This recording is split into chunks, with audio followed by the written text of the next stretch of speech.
So, for those specific matters, I think that is for GRA to respond to that. I cannot speak to. No, but I'm just asking whether, as a parliamentarian, majority leader, are you concerned? No, you see, if I express a view, that would suggest that I have perused the facts. In all sincerity, I've not seen the contract. I can't be here and say that I'm concerned. Hey, no, that would be unfair. So I'm saying that GRA as an entity can speak to this. I mean, you can arrange an interview where GRA rep can come sit here and then go through the contract. What is your justification for doing this? What is your justification for doing that? And you would have the full fact. But if I just make a sweeping statement, that would be unfair. That's why I'm going to avoid it. However, I'm able to respond to the general legal issue. You were about to go into the Public Financial Management Act. Yes, please. All right. Go ahead. So you see, some concerns were raised about the Section 33, which says that when it's a multi-year contract, it has to come to Parliament and all that. But what they forgot was that the law did not stop there. The 181 that they are talking about has to do with international commercial transactions and loans, okay? And when you are trying to interpret the law, you don't interpret them in silos. Look at it together. Give it a purposive meaning. Then you would appreciate it. So if the act says that go to Parliament, you go to Parliament under what law? It could be as well that Parliament erred or in enacting that particular law. It could be also that the transaction, the subject matter of Section 33 should be an international commercial transaction. But this one, the company is a local company. It has nothing to do with an international commercial transaction. So, well, if people still disagree, this is something that we can again test in court. Test the law and ask the Supreme Court to interpret whether or not a transaction involving a local entity must necessarily come under the contemplation of Section 33 of PFM Act and Article 181 of the Constitution. This is a matter that can be tested. You know, because it's all good for governance. That some of these things come up. But must these matters always go to court, though? Yes. Must it not be that because processes are so transparent, lucid, that at all levels, no, we are talking about law, you can deal. Yes, but Parliament operates with laws. No, you see, Parliament operates with laws, and you know that some things are basic, like you said, trite knowledge. The interpretation of the law does not follow an objective test. I get that. The test is subjective. So give it to the law lords for them to pronounce on it. You remember the famous Dr. Sebe Yeboah and the ECG case, where we were arguing strongly that government was using ECG and GMPC as its alter ego in the car power transaction. What did the Supreme Court say? Supreme Court said that yes, we can see the hands of government, but this is not government. Ben, you follow that? Have you read that case? That we can see the hands of government, but we still say that this is not under 181. It is ECG's board that approved the transaction. It is GMPC's board that approved the transaction. In spite of the fact that we had invited the Supreme Court to hold that government, through Setekme, had directed ECG to issue a guarantee. And we're saying that to the extent that the guarantee was coming from government to support the transaction, government was electing ECG as its alter ego. Right. Supreme Court said no. So car power was not a subject matter of parliamentary approval. We accepted it. You get the point? So I'm saying that sometimes when we are all arguing, bantering this, it should come to Parliament, it shouldn't come to Parliament. When we were in opposition, we had a good strategy. When we get defeated in the chamber on a matter of law, we go to Supreme Court for interpretation and we come back. Right. We lost some, we won some.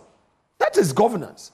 So I think that somebody should pick this matter up, go to the Supreme Court, and then seek an interpretation. So we bring this matter to just to conclude on the KPMG bit, because quite a storm has been raised on it. The NPA boss, there's been a document that points to a contract being awarded to a new company, which would make for curious interpretation, because he raised questions about the potential duplicity of that revenue contract between SML and the GRA, saying, quoting him, potentially we consider it, that is the SML deal, duplicitous. This was in February. Who is saying this? So the NPA boss, Dr. Mustafa Hamid. Okay. I'm quoting what he said back then. And he also said the NPA has a system that tracks the lifting and transportation of fuel products from the depots to the tanks of the oil marketing companies. With that system, the NPA can tell the volumes of petroleum products in all the fuel stations across Ghana at any given time. But now, there is talk of this new arrangement with H Field, and questions have been raised about what exactly they are expected to come and do if he sticks to his earlier thoughts. But let's quickly segue from there. Quick reactions for me. Ghana's public debt has hit 658.6 billion Ghana cedis upwards. We've had a lot of people speak about why the cedi is depreciating. I think since the start of the year, it's lost about 14% or more. The last time I checked, the dollar had hit 16 cedis. The euro was hovering around the same amount. The pound is north of 17. I link that to what the finance minister, Dr. Amin Adam, has been saying in that recent presser. He says, we will stabilize the cedi. Business people, everybody is feeling the pinch. How soon will the cedi be stabilized? So I can relate to this. I'm a businessman. I know. An active entrepreneur. Apart from my law practice and the politics I do, I survive on my private sector, dealings. So I feel it. But what I know about this government is that not too long ago, we had a similar situation.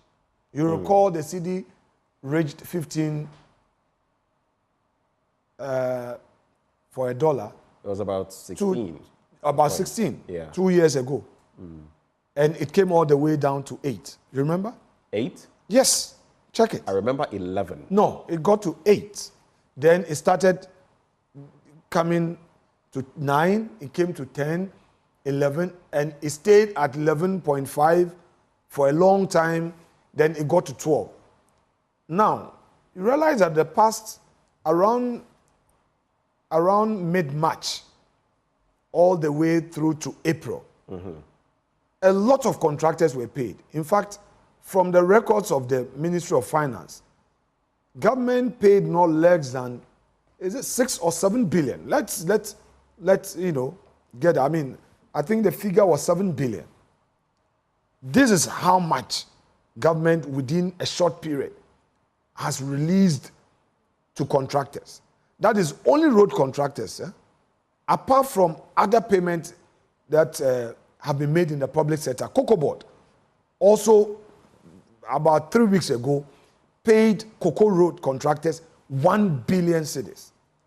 Now, I mean, the finance minister has mentioned that some of these payments have hobbled the cedi. And I'm saying, I'll make the point. Now, unfortunately, it is not today. There's a history to this.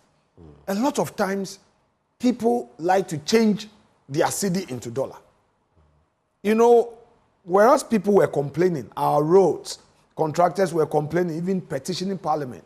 Unfortunately, when these payments went through, many people were changing their money, and the pressure again was on the cedi. Within a short period, we were struggling. Now, it's taking a toll on every business. And I'm sure government has heard the concerns of the private sector. The finance minister has given assurance. Right. Let's pray that per what he said, things would get better. It will get better. I'm not too sure it will remain there and continue to climb. How much better? Do you have a projection? I'm not a finance minister. You walk the corridors of power. I'm not a finance minister. You speak with these people. What's the plan? But we know I would use the records of this government to assure Ghanaians. What is the record? We got to 15.5 and efforts were made and the city dropped. I'm asking you this because some economists are projecting that we could hit 18 or 20 cities. Well, that's why I'm asking you. 2 years ago, when it got to 15, people were projecting 20. They were speculating. Right. But government, overnight, we know that it came to 8. And now people were even chasing people with dollar that, oh, can you get me CDs and all that? We've seen that before. And I think you need to hammer that. Okay. Because it's also your job to assure people to have confidence in the economy. No one wants speculation. Exactly. That one no one exactly. wants. But, so that bit, I'm sure that will still, get results from, from just a few questions quickly because of time. We're hoping to nail this by about 9 o'clock. But brief thoughts on the SNIT, Brian Champong bit. Are there any thoughts you'd like to share? I mean, is he being unfairly lampooned in this matter? Okay, first, let me take Brian out as an individual. Right. And let me talk about our attitude as Ghanaians regarding state properties, state institutions. I am for the private sector, and I am for government-private sector partnership. I also believe that in certain situations, the state should intervene wholly. Listen, in this country, today we're talking about public debt, but we've forgotten that from Nkrumah era, all the loans we procured to invest in the private sector to create opportunities, which opportunities we abused, have resulted in the situation where we are. Gone were the days when I was doing bauxite business. When I was doing bauxite, Bejaya was my point. If I move from Awaso through Kumasi, Cape Coast, I will rest and then continue, wait for my drivers, engage them and all. Bejaya was a good place those days. Today, do you know the state of Bejaya? Because tell me. It is a state-owned, it's a state-run, it's a state investment. What's the state of Bejaya? Oh, the place is collapsing. They cannot maintain. It's bad. The last time I was invited by my old school, St. Augustine's, and I wanted to use that place, I couldn't. I had to sleep at Ridge Royale. I had to sleep there because I could not, the place is bad. You go to La Palme. Freemasons, we had the annual communication 2 weeks ago. We were there. I walked through La Palme, the La Palme of old, the state of La Palme. Bad. Can you say same for Labadi Beach? Labadi is better. Labadi Beach is better. It's one of our best. I'm saying it's better. Now, our workers have their investment in SNIT. And when they go on retirement, SNIT is supposed to use this investment to pay them. Right. If SNIT invests in certain project and this project fail, how would our pensioners be paid? So I support any initiative aimed at making these investments viable. Okay? So if SNIT gets into an agreement with an entity that, look, we want to offload, say, 20% of our shares we have in this, or we want to get into a management contract with you to manage this, and let's do profit sharing. It serves the best interest of the Ghanaian worker who has contributed to the SNIT. Okay, so I get where you're going. But in terms of the optics, some say that But he's politically aligned. So let me just because of time. That's why. No, that's yes. But we need to explain the fact that if we don't have the time, don't let us get in there at all. You go ahead. So, if an entity, we know that Brian has an interest in a hotel. He's a hotelier. Right. He's a hotelier. He has an interest in there. Whether he has 10% shares, 100% shares, or what have you. It is an entity. He has an expertise in that field. So the question is, what agreement does that entity, which entity has an interest in, have with SSNIT? For me, you as a journalist should call for those documents. What are the terms? You see, we shouldn't create the impression that, we have actually done that. We've seen a few things. Then I expect SSNIT should be, has come to be proactive. Through with some semblance. Then let's make this appeal to SSNIT. SSNIT, come out, make the document available, speak to it. I mean, they cannot be dodgy. They cannot, be. SSNIT must be clear. This is not a political matter. I cannot come and speak to it politically, condemn it or commend it. SSNIT must come out and even not only this decision, look at all their investments that are failing and explain to the public. I'm sure that TUC and other labor unions, if these things are explained and they understand, they will take away the Brian Acheampong as a person and understand that, let's not look at the form, look at the substance. So you think it's a lack of understanding that is making the TUC and others speak the way they are? A lot of times is a lack of proper communication, the information flow. I will blame SSNIT.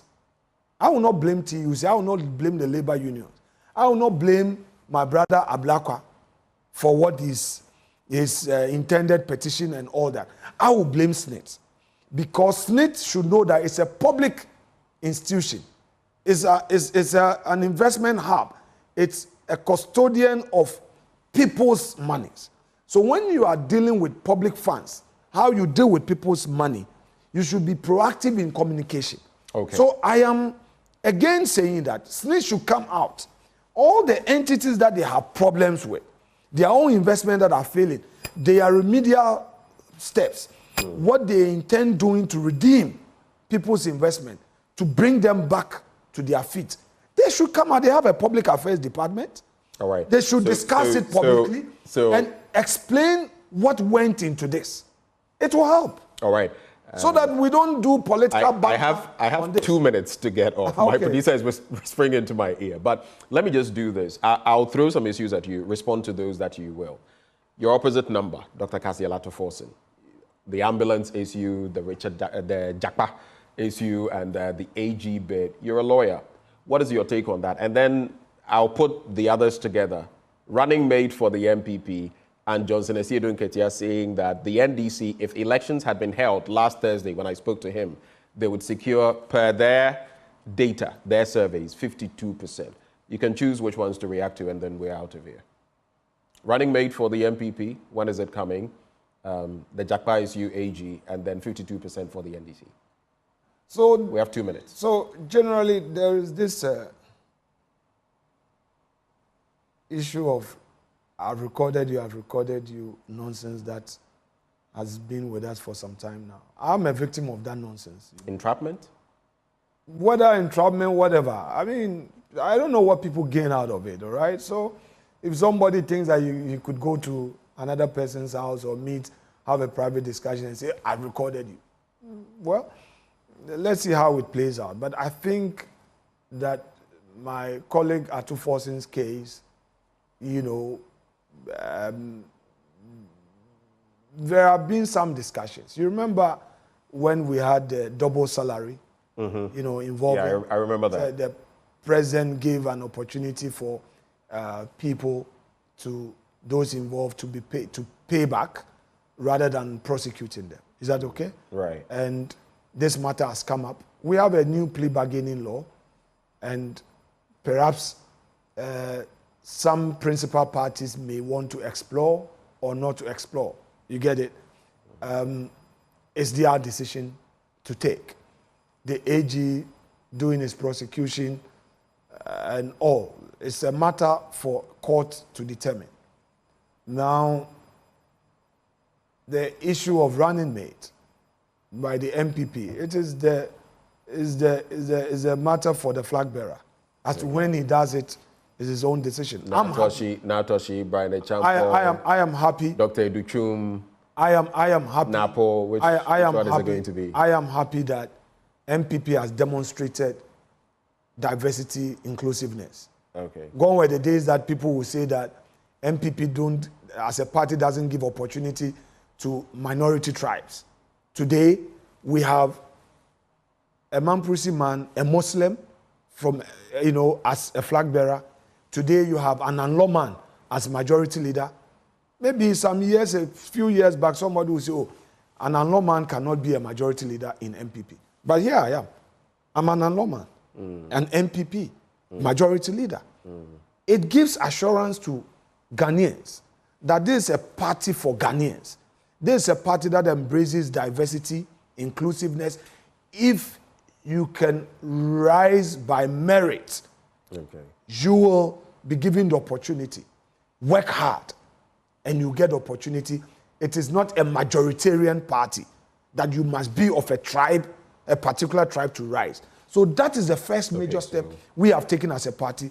Now, in considering a running mate, the flag bearer is now going round. Bear in mind that we've had a leader for 16 years plus. You have about 7 months. No, I'm saying that we've had a leader for 16 years. Nana Akufo-Addo has been our leader for 16 years plus.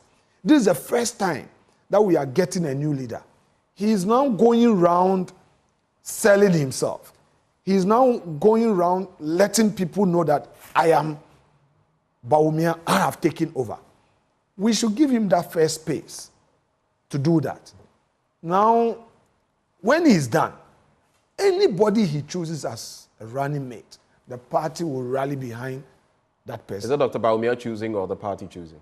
Well, he would choose and then get he would choose. And that choice would have to be confirmed. Okay. So it is his choice. All right. NDC 52%, we have to go. NDC 52%. What is NDC 52%? I just told you, Johnson Asiedu Nketia said, if elections had been held last Thursday, the NDC would secure nothing less than 52%. You know, they went to the Supreme Court in the 2020 election, claiming that they won.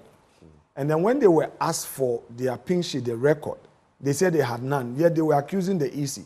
Later in their internal election, you remember the confession from Mr. Asiedu Nketia that the party did not have its record.